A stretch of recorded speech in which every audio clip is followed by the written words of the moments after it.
अस्सलाम वालेकुम वरहमतुल्लाहि वबरकातुहू। आज फिर आपके खिदमत में हाजिर हूँ और आज का जो सेशन है वो वैट वैल्यू एडेड टैक्स के मुतालिक है, जो तकरीबन 160 कंट्रीज़ में लागू है, जिसमें पाकिस्तान, सऊदी अरेबिया भी शामिल है। तो वैल्यू एडेड टैक्स जो है वो इनडायरेक्ट टैक्स है, जो गवर्नमेंट जो है वो जो एंड यूज़र है, जो कस्टमर्स है, उनसे कलेक्ट करती हैं थ्रू बिजनेस एंटिटीज़ से। जो कारोबार हैं, जो फैक्ट्रीज़ हैं, जो बिजनेसेस हैं, जो होल सेलर्स हैं, जो रिटेलर्स हैं, उनसे जो एंड यूज़र है, जो कस्टमर है, उससे जो है ये वैल्यू एडेड टैक्स जो है वो इकट्ठा किया जाता है। और फिर जो बिजनेस एंटिटीज़ हैं वो गवर्नमेंट को जो है वो टैक्स जमा करवाते हैं। तो ये जो निज़ाम है ये 160 से ज़ायद ममालिक में लागू हो चुका है और पाकिस्तान में भी ये पिछली एक दहाई से नाफिजुल अमल है। मगर इसकी जो कलेक्शन का जो तरीका है वो डिजिटलाइज नहीं था, और ये अभी जो है वो डिजिटलाइज होने जा रहा है। और पाकिस्तान में इसको जो है वो GST भी कहते हैं। इसमें पाकिस्तान में इसकी जो परसेंटेज है वो 17% है और सऊदी अरेबिया में ये 15% है। कुछ जो है वो बिजनेसेस सऊदी अरेबिया में जैसे वो 375,000 जो है उससे जो अगर बिलो है इनकम, तो उसके लिए वो टैक्स मैंडेटरी नहीं है, ज़रूरी नहीं है कि वो रजिस्ट्रेशन कराए, मगर इससे अबव है तो रजिस्ट्रेशन ज़रूरी होती है। तो इसमें जो है इस वैट जो है वो बेसिकली इसका जो कॉन्सेप्ट है वो समझने की ज़रूरत है, और मैं कोशिश करूँगा विद एग्जांपल आपको समझाने की कि ये वैल्यू एडेड टैक्स जो है वो क्या है और हम इसको कैसे कैलकुलेट करते हैं, किस तरीके से जो है वो वैट रिटर्न्स जमा करते हैं, और ये सारी जो चीज़ें हैं वो हम। तो ये जो वैट है ये सप्लाई चेन के हर सेगमेंट पे जो है वो कलेक्ट किया जाता है। मसलन अगर जब रॉ मटेरियल फार्मर से या रॉ जो मटेरियल प्रोड्यूसर हैं उनसे जब फैक्ट्री में आता है, फैक्ट्री के वेयर हाउस में और फैक्ट्री में आता है, तो उस पे जो है वो जो वैल्यू एडेड टैक्स है वो बाद जगहों पे फार्मर और उससे लागू है, बाद पे वो एग्जेम्प्टेड है। अगर उस पे लागू है तो वो वैट जो है वो जो मैन्युफैक्चरर है उससे कलेक्ट करके गवर्नमेंट के अकाउंट में जमा करवाएगा।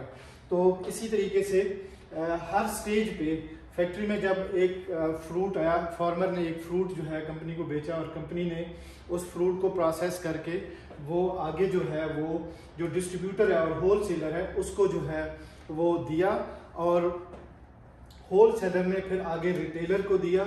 होल सेलर ने भी इस पे जो टैक्स है, जो 17% टैक्स है, वो गवर्नमेंट कलेक्ट किया। कहाँ से? रिटेलर से। और फिर जो है गवर्नमेंट के इसका पूरा प्रोसीजर कैसे, कितना, वो सारा आगे डिस्कस करते हैं। सिर्फ बेसिक कॉन्सेप्ट ये है कि सप्लाई चेन के हर सेगमेंट पे जो है वो वैट जो है वो कलेक्ट किया जाता है और उसको गवर्नमेंट के जो अकाउंट है उसमें जमा करवाया जाता है। तो ये बेसिकली ये जो अकाउंट है, जो वैट कलेक्शन का जरिया है, ये इनडायरेक्ट है। और जो है जो जितने भी लीगल एंटिटीज़ हैं, जो बिजनेस एंटिटीज़ हैं, वो कलेक्ट करके एंड यूज़र से तो गवर्नमेंट को जमा करवाते हैं। तो इसमें जो है एक चीज़ जो समझने की है वो ये है कि ये जो वैट है वो आपकी वेल्थ पे नहीं है, सैलरीज पे नहीं है, लेबर्स जो है वो उनकी वेजेस पे नहीं है, और जो है आपकी जो कॉस्ट टू बिजनेस है मोस्टली उस पर वैट नहीं है। तो इसमें जो है ये इसका बेसिक जो इंफॉर्मेशन है। एक एग्जांपल आपको देता हूँ कि एक फैक्ट्री में जब फ्रूट्स आए तो उसने ये सारा प्रोसेस किया, fruit, sugar and other items, labour cost, packing, ये जो वो कॉस्ट निकाल रहा है वो उसकी कॉस्ट जो है वो 105, इसमें 5% उसने एडिशन की, 5% एडिशन करके उसकी जो टोटल कॉस्ट आई वो 105 है। तो इस तरीके से जो है इसने, अब क्या हुआ, अब ये उसकी सारी कॉस्ट है और जो 5 है उसमें उसकी वैल्यू एडिशन है, जिसमें उसकी जो है प्रॉफिट और वो उसमें शामिल है। तो इसके बाद जो है आप इसमें एक बड़ी मिसाल में वैट ट्रांजैक्शंस देखते हैं कि किस तरीके से हम जो है वैट को जो है वो वैट पूरी ट्रांजैक्शंस के साथ होती है।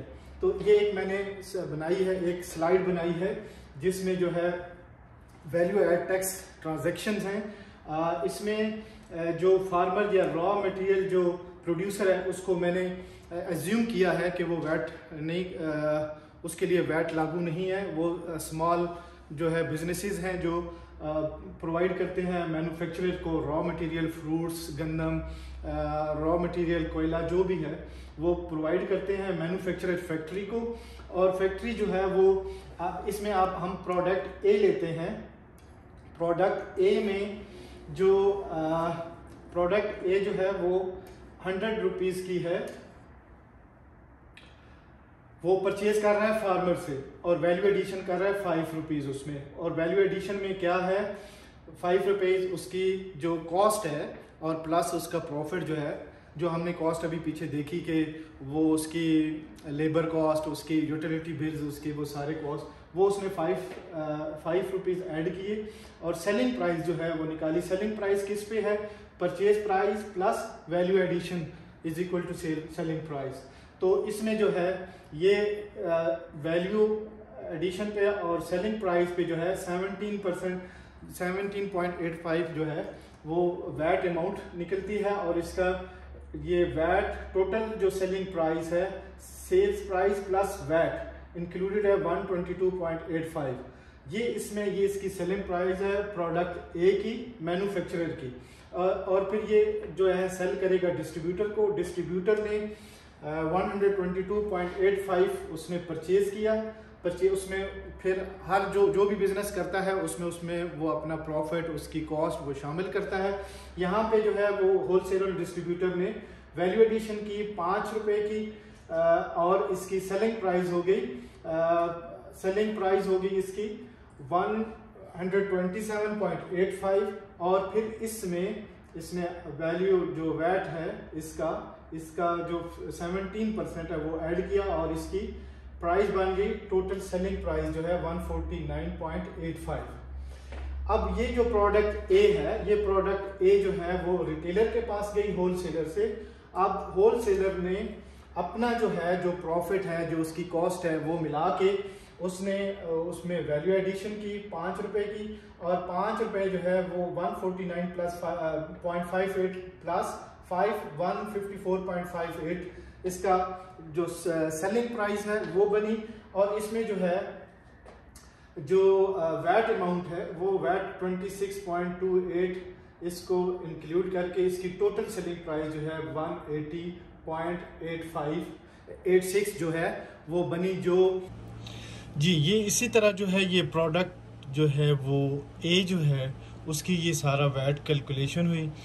जिस तरह मैंने आपको बताया कि जो एंड यूज़र है उसको 180.86 की ये जो है प्रोडक्ट 8 जो है वो पहुंची, जिसमें 26.28 जो है वो वैट अमाउंट थी जो कलेक्ट हुई एंड यूज़र से, कस्टमर से। इसी तरह प्रोडक्ट बी है उसका इसी तरह ट्रांजैक्शंस हैं, प्रोडक्ट सी, प्रोडक्ट डी, ये सारा जो है वो सब प्रोडक्ट्स के लिए ये सेम है। अब हम इसमें कैलकुलेट करते हैं कि किस तरीके से वैल्यू एडिशन और वैट को जो है वो कैलकुलेट किया जाता है और जो कैस्केडिंग इफ़ेक्ट है, जो डुप्लीकेशन ऑफ टैक्सेस जो हैं वो कैसे जो है वो ख़त्म होती है और एक जो है फेयर जो वैट है, सिंगल वैट जो है वो चार्ज होती है। तो अभी हम इसको जो है वो देखते हैं। जो मैन्युफैक्चरर है उसको जो है वो उसका जो वैट जो अकाउंट है जिस पे उसने वैट रिटर्न्स जमा करवाने हैं वो क्या है। यहाँ हमने डिस्कस किया था कि जो वैट इनपुट है मैन्युफैक्चरर के लिए, हमने अज्यूम किया था कि ये जो भी फार्मर है या प्रोड्यूसर है रॉ मटेरियल का वो वैट नहीं देता। तो हम जो इसमें जो इनपुट वैट होगा, इसमें दो चीज़ें यहाँ पे याद रखने की, एक है इनपुट वैट और एक है आउटपुट वैट। इनपुट वैट जो है वो हम अपने जो हमारा सप्लायर होता है उसकी तरफ से आता है, और जो आउटपुट वैट होता है वो वैट हमें हमारा कस्टमर की तरफ से आता है, जो हम कस्टमर से कलेक्ट करते हैं। और जो इनपुट वैट है वो हम जो है वो जो सप्लायर है उसको जो है वो हमसे कलेक्ट करता है। तो इस तरह ये इनपुट वैट और आउटपुट वैट है। तो इसमें हमने अज्यूम किया था मैन्युफैक्चरर वैट अकाउंट में कि वो वैट नहीं देता, वो रजिस्टर्ड नहीं है वैट के, या वो बड़ा सप्लायर नहीं है, वो छोटा उसका बिजनेस है। तो इसमें जो है वो जो आउटपुट जो वैट आया वो हमारा आया यहाँ से। अगर हम इसको अज्यूम कर रहे हैं प्रोडक्ट ए 17.85, तो यहाँ आ गया 17.85। ये कहाँ से आया था? ये हमने डिस्ट्रीब्यूटर से लिया था। जब हमने उसको सेल किया, जो सेलिंग प्राइस निकाली और फिर जो टोटल सेलिंग प्राइस निकली वैट इंक्लूडेड, तो ये अमाउंट हमारे पास आई।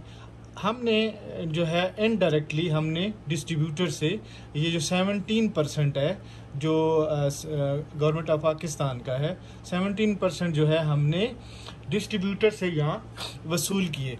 तो यहाँ पे आउटपुट वैट आ गया, और जो हमने जो अमाउंट पेएबल है, जो हमने टैक्स देना है गवर्नमेंट को, वो है 17.85।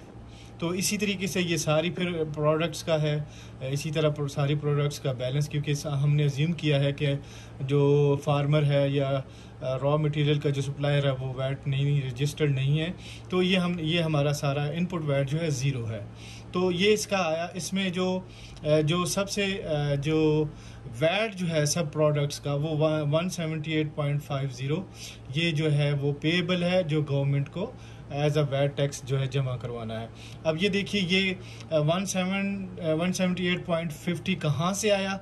ये यहाँ से आया सब प्रोडक्ट्स का, ये हमने जमा किया, और ये 178.50 जो है वो हमारे गवर्नमेंट का पेएबल टैक्स हो गया। अब नेक्स्ट आते हैं हम डिस्ट्रीब्यूटर की तरफ।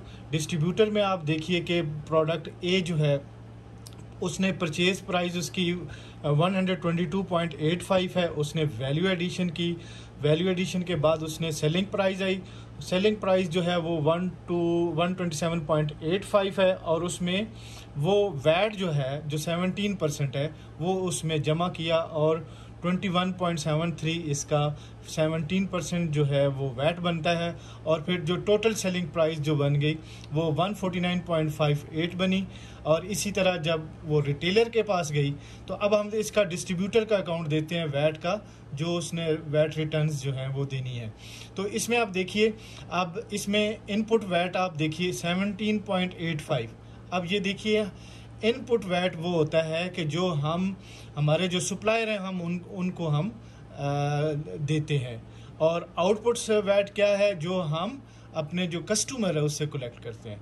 तो इसमें हम देखिए, हमने जो यहाँ पे वो वैट इंक्लूडेड था, हमने उसको जो हमारा जो सप्लायर है 17.85 प्रोडक्ट ए का, हमने उसको जमा करवाया, क्योंकि उसकी जो सेलिंग प्राइस थी टोटल उसमें वो इंक्लूडेड था। फिर जो हमने आगे से जो रिटेलर से वसूल किए वो 21.73 है, जो 17% वैट बनता है, वो हमारा आउटपुट वैट है। तो इनमें से जो इनका जो फार्मूला है ये देखिए, output VAT minus input VAT is equal to payable refundable tax. ये जो आपने आउटपुट माइनस इनपुट में से करके, तो ये 3.88 जो है वो इसकी जो है वो बैलेंस निकलता है, क्योंकि हमने जो 17.85 था हमने अपने सप्लायर को दे दिया था, और 21.73 जो है हमने अपने जो कस्टमर है उससे जो है कलेक्ट किया। इनके जो दरमियान जो बैलेंस आती है 3.88, जो हमने गवर्नमेंट को जो होल सेलर और डिस्ट्रीब्यूटर ने जमा कराना है प्रोडक्ट ए के लिए। इसी तरह प्रोडक्ट बी, इसी तरह सी, डी, और ये जो है 38.85 जो है ये होल सेलर ने, ये अकाउंट्स का जो है वैट पेएबल है 38.85। यहाँ पे था जो मैन्युफैक्चरर था उसने 178.50 था, यहाँ पे 38.85, क्योंकि उसका इनपुट वैट और वो जो आउटपुट वैट है वो उसमें से माइनस हुआ और इसमें से 38.85 है। तो ये गवर्नमेंट को जो है 38.85 जो है वो टैक्स पेएबल है। तो इसी तरीके से हम नेक्स्ट पे आएंगे रिटेलर पे। रिटेलर जो है वो कस्टमर से, एंड यूज़र से जो है वो टैक्स कलेक्ट करता है, और ये चूँकि हम इसको इनडायरेक्ट टैक्स कहते हैं, तो इनडायरेक्ट जो है वो यहाँ पे गवर्नमेंट डायरेक्ट इन्वॉल्व नहीं है। वो जो बिजनेसेस हैं, जो रिटेलर और होलसेलर और मैन्युफैक्चरर हैं, जो बिजनेस हैं, वो कलेक्ट करते हैं इस एक सिस्टम के तहत। तो इसमें अब हम देखते हैं रिटेलर का किस तरीके से। जो प्रोडक्ट ए है, अब इसमें 21.73 इनपुट है। इनपुट वैट जो है वो हमारे जो सप्लायर हैं हम उनको पे करते हैं, और आउटपुट वैट जो है जो हमारे जो कस्टमर्स हैं हम उनसे कलेक्ट करते हैं। तो इसमें आप देखिए 21.73 जो है वो हमने वैट जमा करवाया था, जो हमने टोटल सेलिंग प्राइस जो प्रोडक्ट ए ली थी उसमें वो इंक्लूडेड था, लिहाजा हमने वो दिया हुआ है अपने सप्लायर को। और फिर हमने कलेक्ट कितना किया है 26.28 जो यहाँ पे है, और इसने जो है वो डायरेक्ट कस्टमर जो एंड यूज़र है उससे कलेक्ट किया।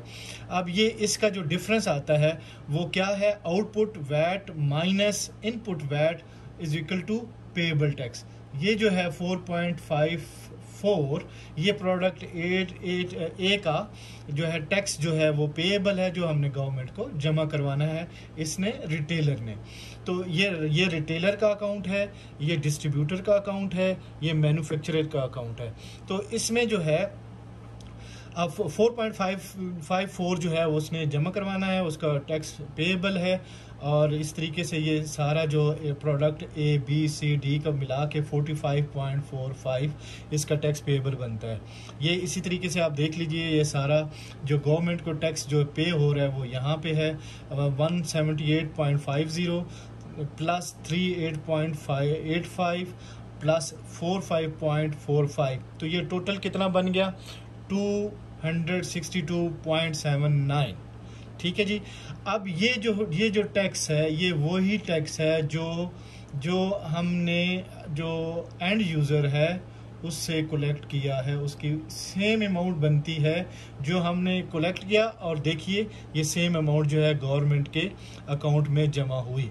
तो ये जो पूरी ट्रांजैक्शन है, ये जो अकाउंट है, ये टोटली जो है एक्यूरेट है, क्योंकि यहाँ हम कैलकुलेट कर रहे हैं कि जो हमने वैट जो है अपने एंड यूज़र से इकट्ठा किया है वो है 262.79, और जो हमने गवर्नमेंट को जमा करवाया है जो मैन्युफैक्चरर ने, जो डिस्ट्रीब्यूटर ने और रिटेलर ने, वो 262.79।